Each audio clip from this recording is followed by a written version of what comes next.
Happy Halloween, Must Players. This is our podcast. We're going spooky. We've got Chucky. We've got Jules, who is terrifying to look at. Really sorry, everyone. And, of course, we have David Fishpether, who is our horror expert. Dave, did you make 31 movies? I did. You did? I did. What was the final film? The final film was, funnily enough, a Christmas film. It's called Deadly Games from 1989. It's a French film about this kid who goes all home alone on a killer Santa. Okay, I could get around that. It's fantastic. That sounds unbelievable. It's absolutely astounding. Did you intentionally finish on this film? No, it was part of this horror film society that they do screenings every month, and it ended up being this week was that one. So I added that as my 31st film, and I could have kept going. You probably will. I finished on Tuesday, but that's what happens when you're at home with a baby. You have time to watch horror films. And this doesn't, of course, upset your little fingerling at all? No, I do have, I do have a video of, we're watching this movie called Dark of the Woods, or Dark as the Night, or something like that. But when you say we're watching, you mean you're forcing it upon your child? I'm sitting there watching it with him in my arms, and I sort of pan from the screen. I got a video panning from the screen down to him, and he's like, and I'm like, Daddy, I don't want to watch the horror films. I'm like, you will watch them, and you will enjoy them. Well, just like Jules has brainwashed his children to love Star Wars, I'm sure you're going to be doing the same. Yeah, I've only gone hard on Addison, then I realised it's not working, so I'm taking a different approach with Eliza this time. Oh, what are you thinking? How are you going to do it? Well, I have not even... You just need a different approach. I'm just trying something else.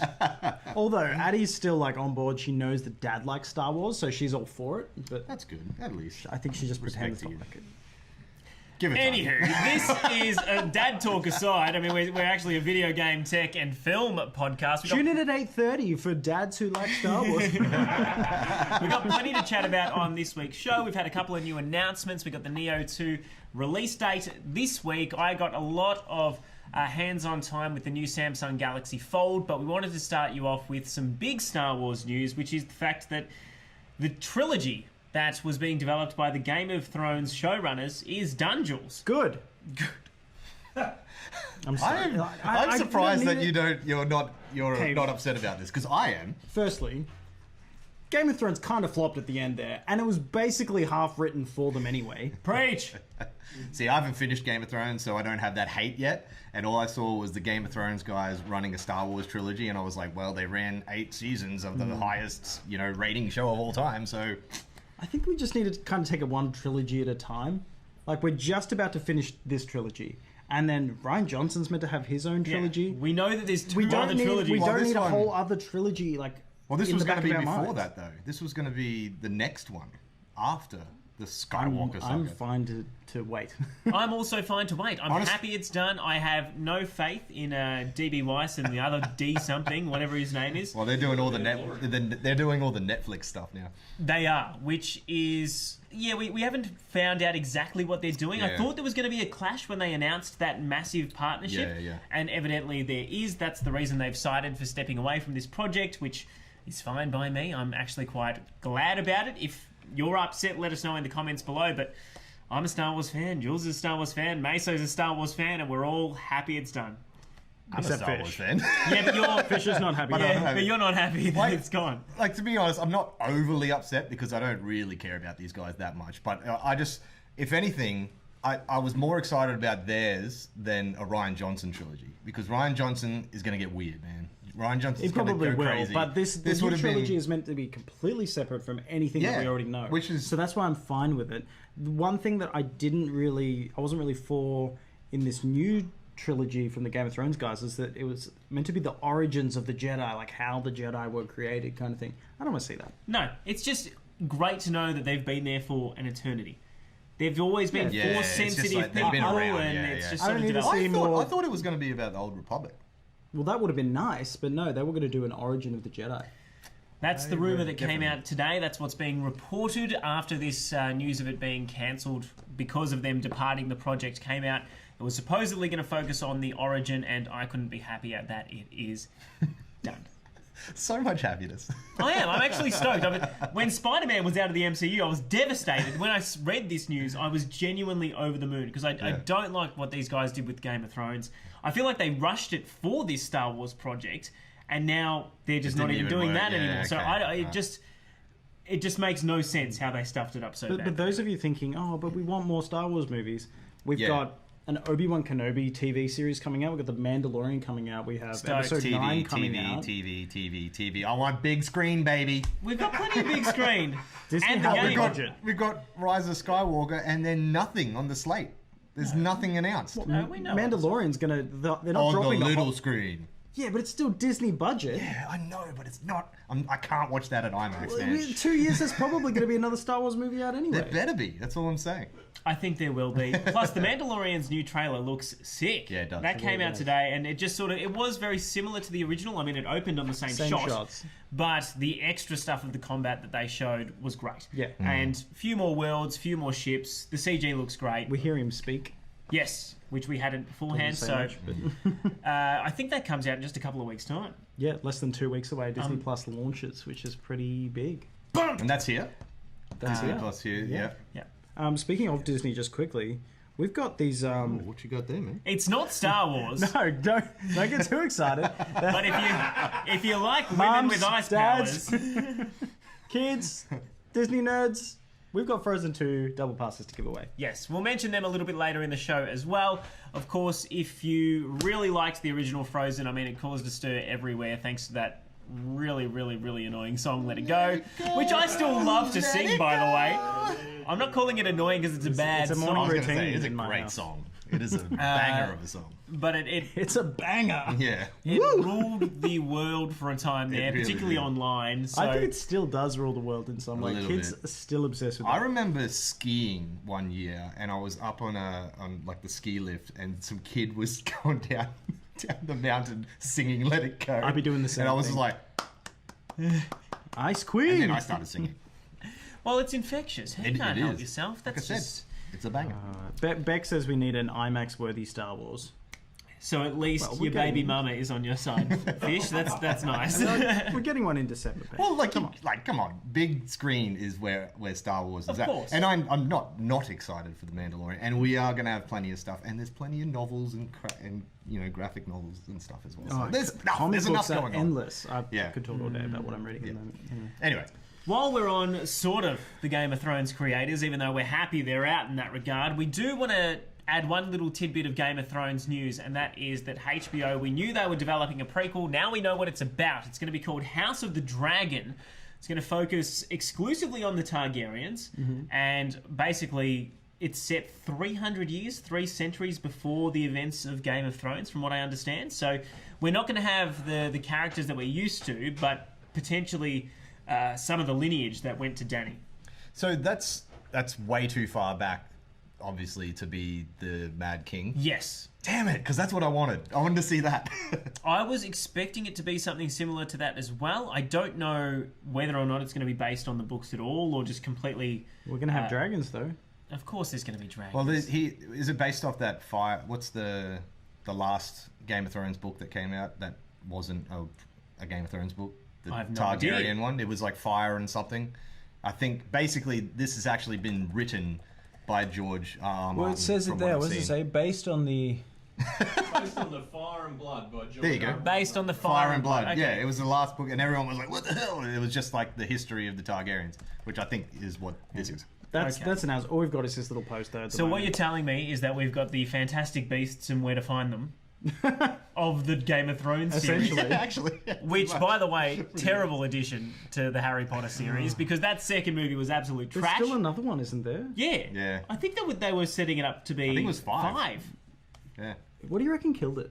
Johnny Depp? Just a terrible script killed that film. That's right. Because the first one was good. I loved the first... No, the thing that killed it was they tried to make it to like the final Harry Potter movies, where it was really dark and ominous, where it's about fantastic beasts, guys. Have fun. Yeah. Let's have fun with these movies. We need beasts. Anyway, Beck likes those movies. Well, fantastic. God, Sorry, Beck. Now, Beck is also wanting our Frozen 2 passes. Beck, I'm sure there'll be some competition for you, so don't count your chickens before they hatch, but we can probably give one to you, let's be honest. In terms of tech news this week, before we get to the announcement Apple made, I just wanted to really quickly touch on some hands-on time that I got with the Galaxy Fold. Samsung's new device, which of course is basically a phone/tablet. I keep calling it a phablet. A phablet? Because that's how it feels. It just feels like a fat phone. It came out in Australia yesterday, I think was the official launch date for it. I got one a couple of days early thanks to Samsung just to give it a test and a try. It is really interesting. I don't think it's something that I personally would use, but I think if you go into it expecting it to be a phone, you're going to be upset with it because this form factor is just a bit too convenient. I think we've all become very used to picking up a phone, knowing it's going to be this size, knowing that we're going to be able to touch everything on the keyboard and it's just going to be fine. It's chunky, isn't it, when it's folded? Well, that's it. I gave it to you to play around with for a short time too, and it is a heavy device. The front screen on it is basically useless. It's only good for really calling people, which is, by the way, when you've got the thing open, you actually... Thank God it does that. It's like a flip phone? No, you actually can't you can't make a call while it's open because the speaker is on the front. So even if you make a call, it says swap to speaker or fold the phone. And so it's ringing and you're like, holy shit. Like, you have this moment of panic initially where you like slap it shut or like hit speaker. It's just...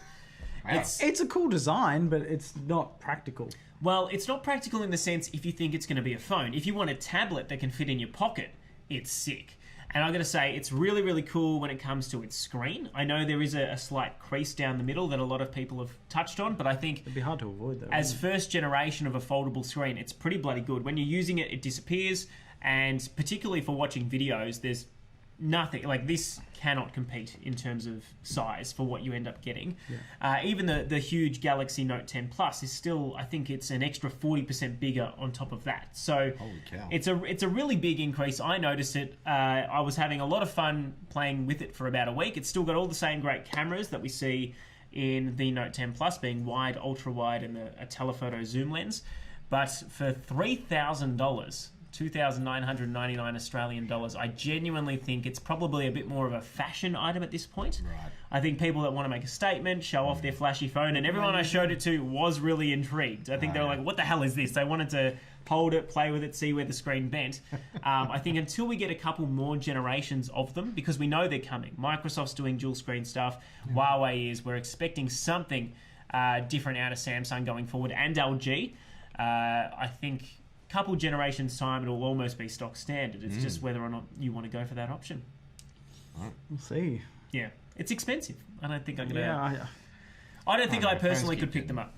Speaking of expensive, I don't know if either of you have a set of AirPods, the Apple wireless ones, but have you seen what they announced this week, Fish? No, I didn't actually see it. Well, this is the video that they revealed to the world, their new AirPod, which basically makes it an in-ear phone. So it's a little bit bigger.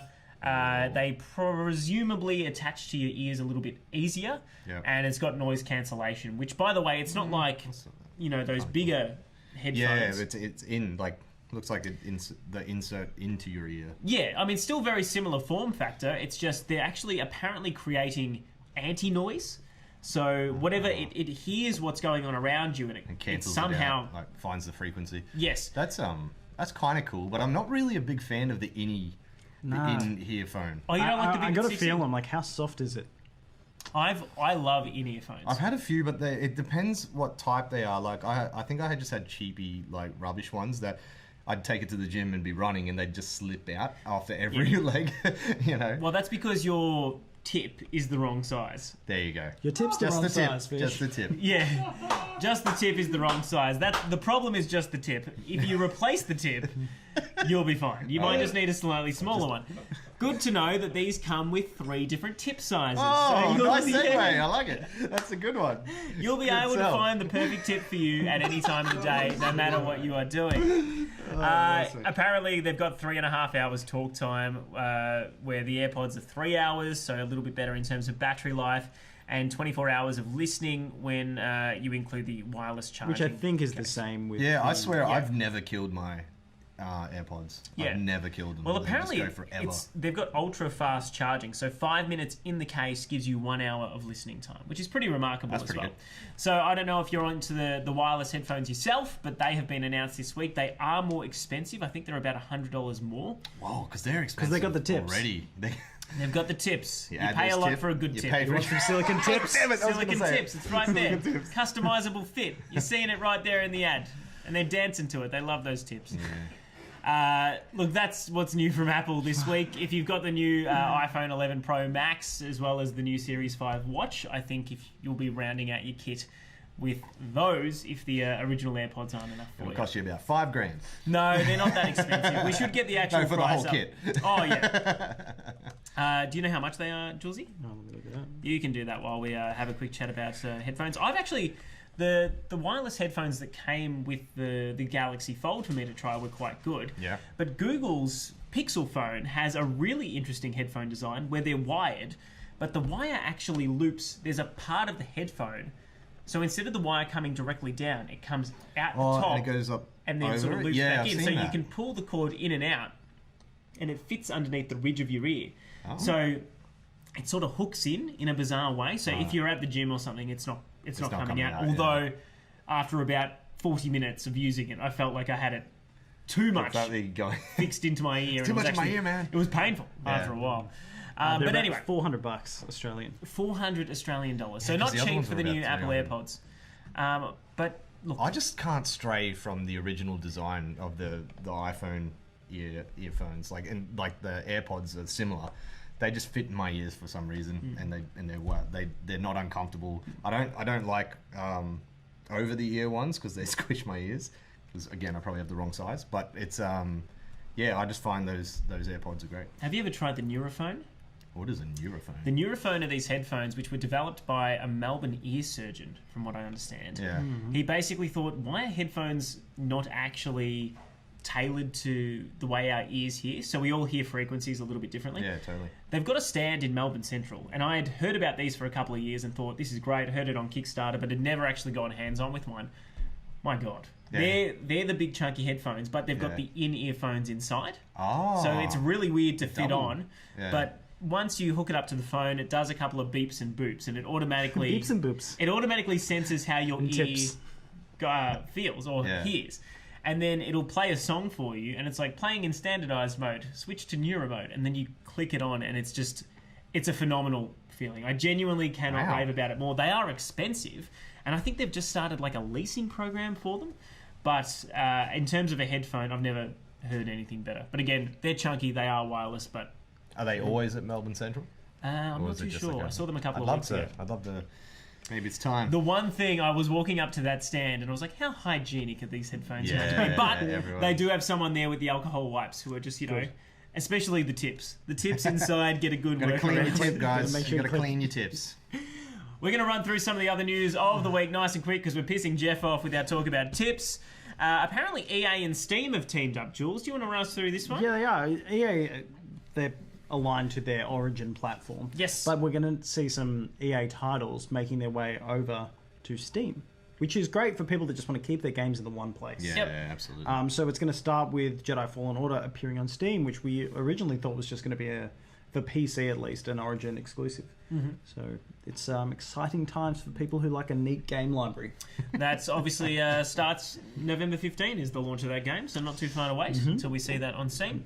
We also got the Neo 2 release date trailer. Did you ever play Neo, Fish? Was it the samurai? Yeah. Yeah, I played probably about 10 minutes. It kicked my ass and I turned it off. Yeah. It is a Dark Souls-like game. We found out it's coming out in March 13th. It's open cool. for beta on the 1st of March. I really liked the style, like the way it looked. It was a cool, like sort of almost like Neo samurai game. Yeah. It was fantastic. It's really cool. I never played it, but it got really good reviews, and I loved watching gameplay of it. I actually watched a fair bit of it on Twitch. It's so hard. I really do like the Dark Souls / Bloodborne gameplay as well. So it's one that I might pick up. And if you got PlayStation Plus, the original is actually a downloadable game for November. Hell yeah. So jump on it. Good time to pick it up. Dark Souls games scare me. Yeah, me too. That's why I can't. Yeah. I really want to play. What was the last samurai one that came out? Ghosts of Tsushima? No, that's not out yet. It was started with an S. Sekiro. And I asked my brother, who's a Dark Souls fiend, and I said, "Oh, what do you reckon? Like, I'm really in this like samurai stage at the moment. Should I play this?" And he said, "No." Really? Because I hate those. Like, I don't like the Dark Souls style. He knows you're not up to it. Yeah, he says you're gonna break some controls, man. Don't do it. Maybe one day. Maybe one day. Look, something that'll be a little bit easier for you. You don't even have to play it because, frankly, it's a TV show and it's coming to Netflix. Segue. Is The Witcher. We've known about this for a while. We have seen stills, but we haven't seen a trailer. Well, guess what? The trailer's coming out technically today on Halloween in the US, but that means for us tomorrow. So we're going to have to wait a little bit longer. We would have loved to have shown you it, though. It's a weird Halloween release. But there is a little trailer for the trailer. There is a trailer for the trailer. Teaser for the teaser. People are doing this a lot. 22 it's seconds. like announcement. I don't know why they've done that. But it's got a tiny bit of footage in it. It looks pretty good. Okay. So I'm really keen for the Witcher series. It came with a nice little poem. It said, "Oh, little birds with tweets of sorrow, to you we bring some news. For when the rooster crows tomorrow, a trailer shall be viewed." It's pretty terrible. It's so bad. Are you going to read it? Such a bad... What is it? Your brother's lighting you up. What? Lighten me up? No, Fish's brother. Oh, okay. What's he saying? He says, Sekiro was one of the hardest ones of the bunch and I knew Fish was weak. He knows my body. He does. He knows how much you can take. The man doesn't want to put you through any more pain. That's what I said. I'm not going to break any controls this year. Oh, God. I'll stick with Luigi's Mansion. Now, Just quickly, I'll mention that Yes. this weekend is the final. Saturday, November 2nd, is the final for the Red Bull Fight or Flight tournament, which is the one that I took part in at PAX and obviously didn't get through to the final. no, you did terribly. But there's a $45,000 prize pack up for grabs, which will probably include some gear and maybe some cash too. Not a small amount of moolah for being good at PUBG. For being good at PUBG, and unfortunately, I'm not in that I am tier not of good at player. But one of the guys who I played with, his handle is critical motion. Yep, critical motion. But, it's spelled in a very bizarre way. Yeah, with a K. I just had to visualize it in my head there. He is in the final, and he won the game when I played. But yeah, that's on this weekend. And hopefully we're going to talk to the winner. Could be Critical Motion. We'll talk to them next week.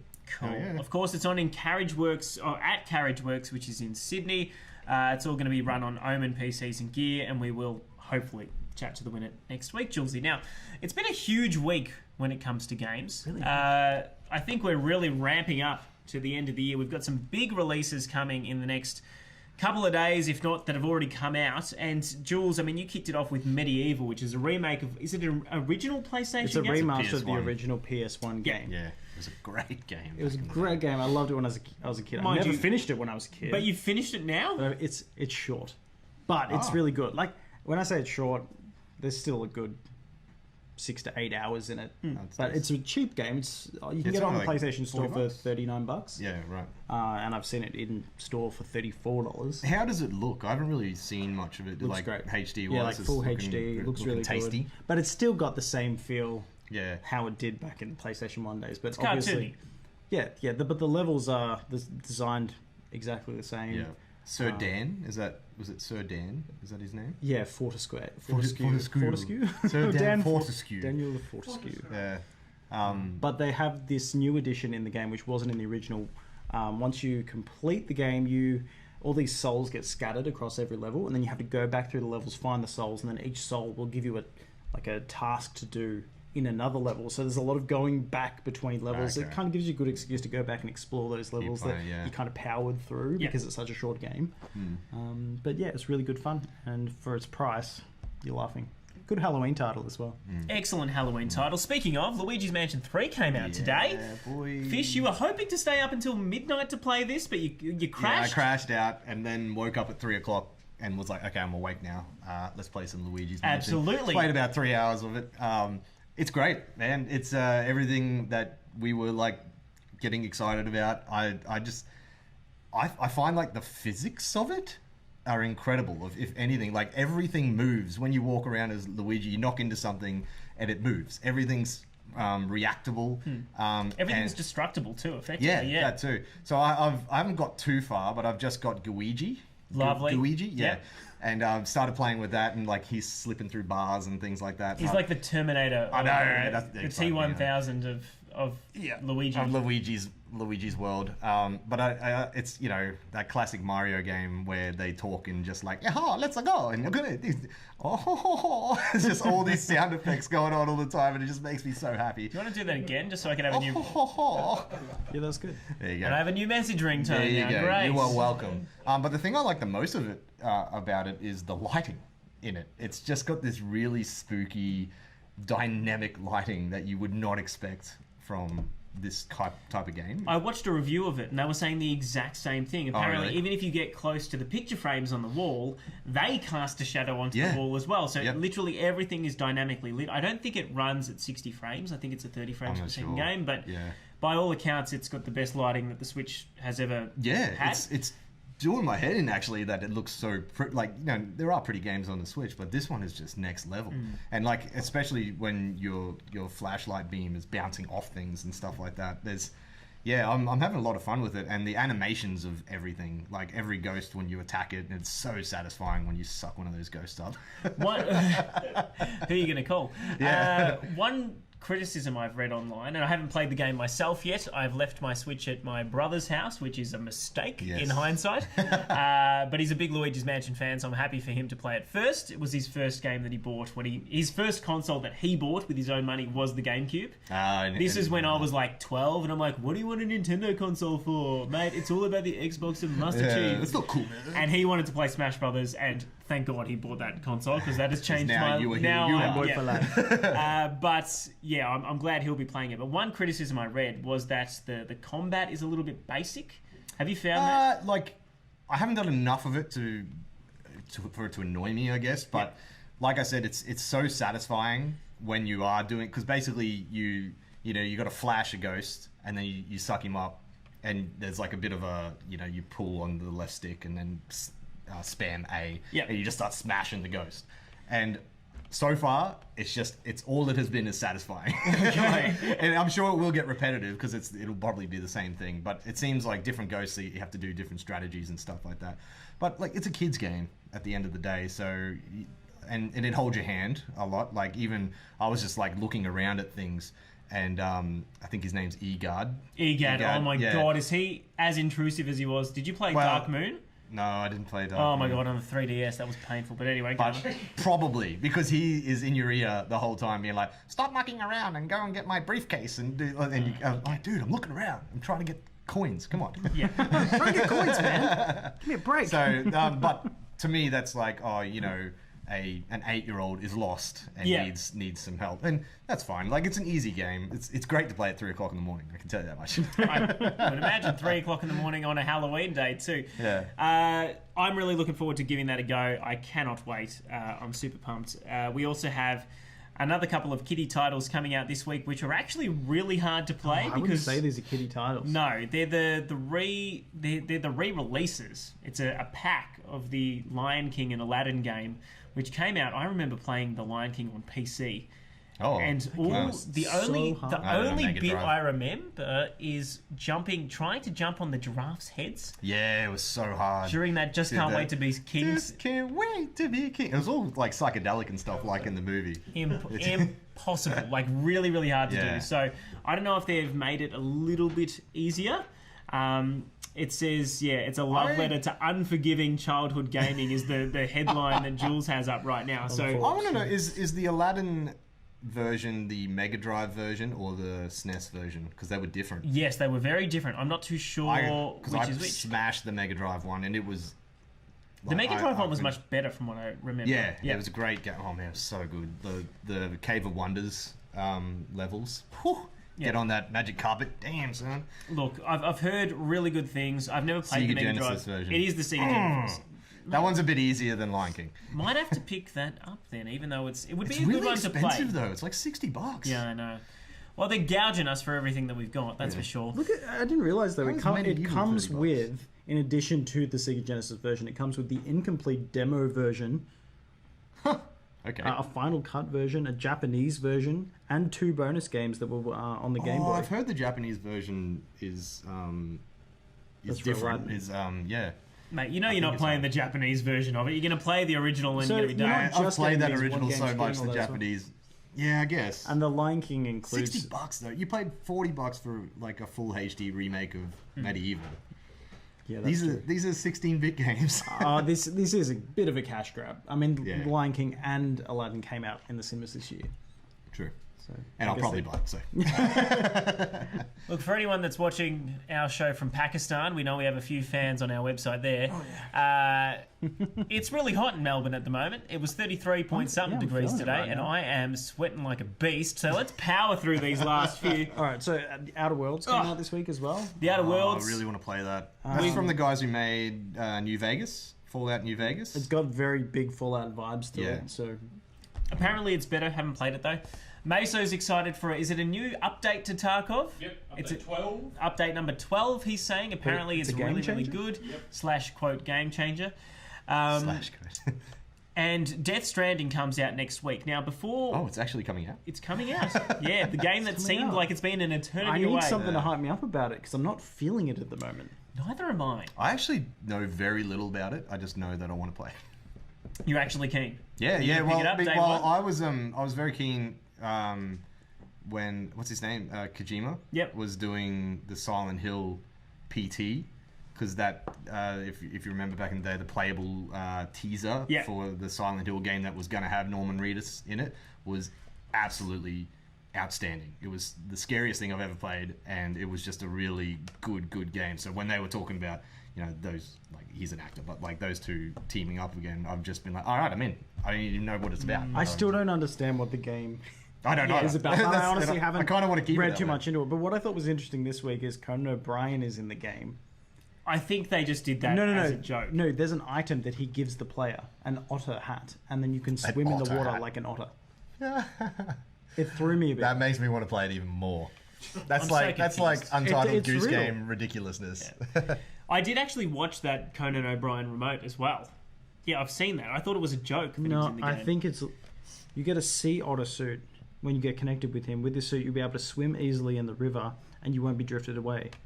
It's legit. Okay, great. There's a rainbow. Yeah, I genuinely feel like this game is not one I'm going to buy straight away. I think I've got too much to play already. Yeah, it'll be a Christmas game. Yeah, maybe early next year if I don't get caught up with everything else. But everything else that comes out next Just quickly, year. Adam says that Outer Worlds is so good. Fallout in space. Adam, we might need to ask you for your review. Adam can probably join our panel. He's always on board here. He's got something to say.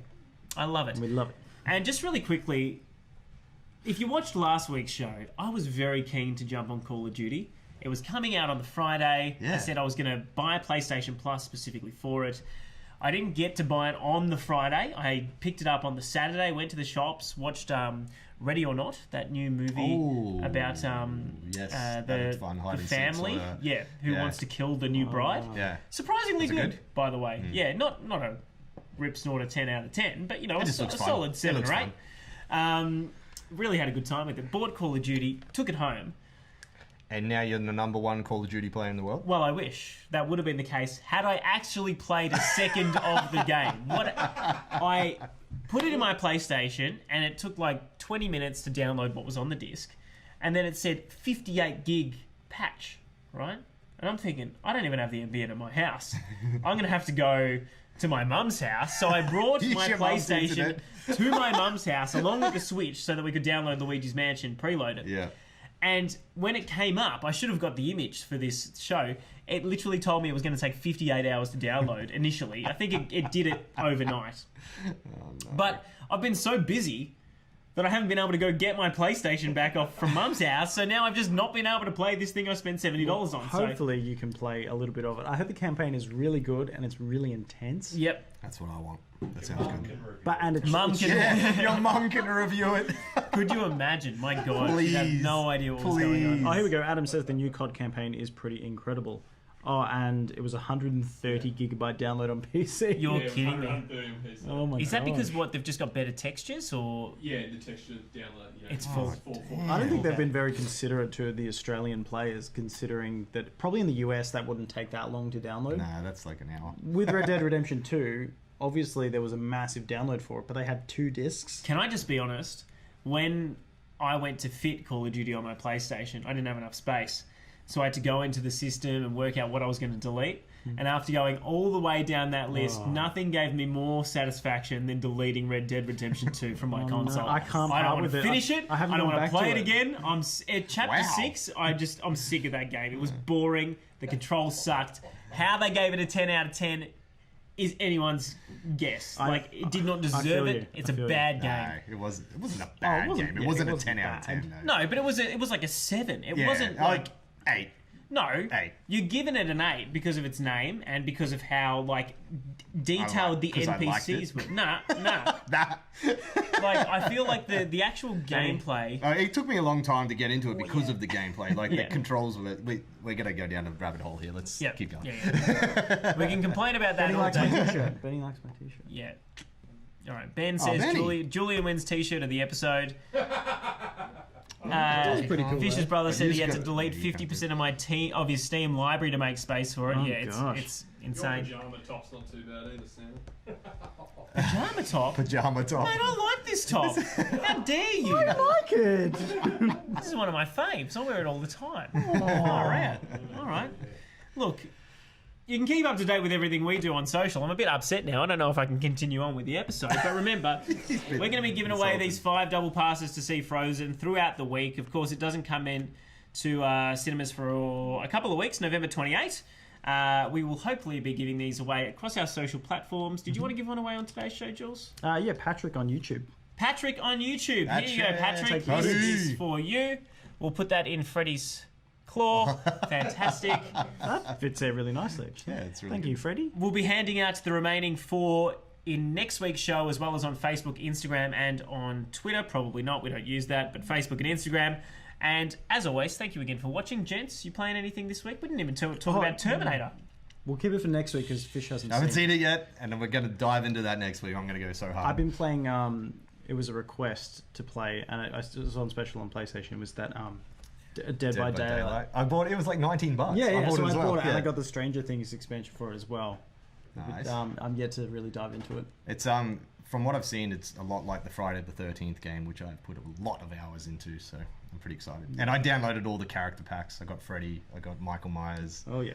Texas Chainsaw Massacre. Haven't played it yet though. We could probably play it together. Yeah, we should. I went and saw Zombieland. Double tap. Oh, is that good? Fantastic. Loved it. It was actually Kit's first movie.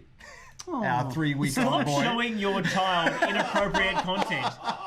He was sleeping. He's an infant. He loved it. He was getting fed the whole time. But we took the challenge. We were getting a bit home. Cabin fever at home, and so we're like, let's go.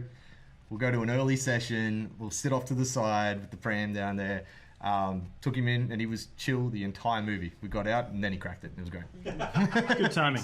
Yeah, Excellent. but a good movie. Yeah, really good. I was worried about that because I love the original Zombieland. And this is like 10 years later. Yeah, it is, and they do address that. But I watched the first one again, and then watched this, and I might have only liked this one a bit better because it's new and fresh.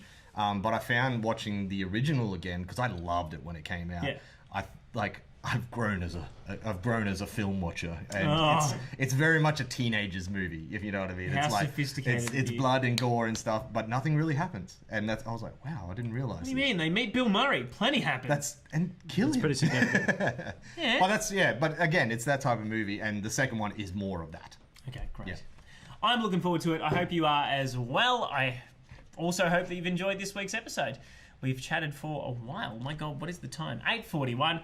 We'll be back with you again next week. I can't believe we're 32 episodes into this season. It is into this year, actually.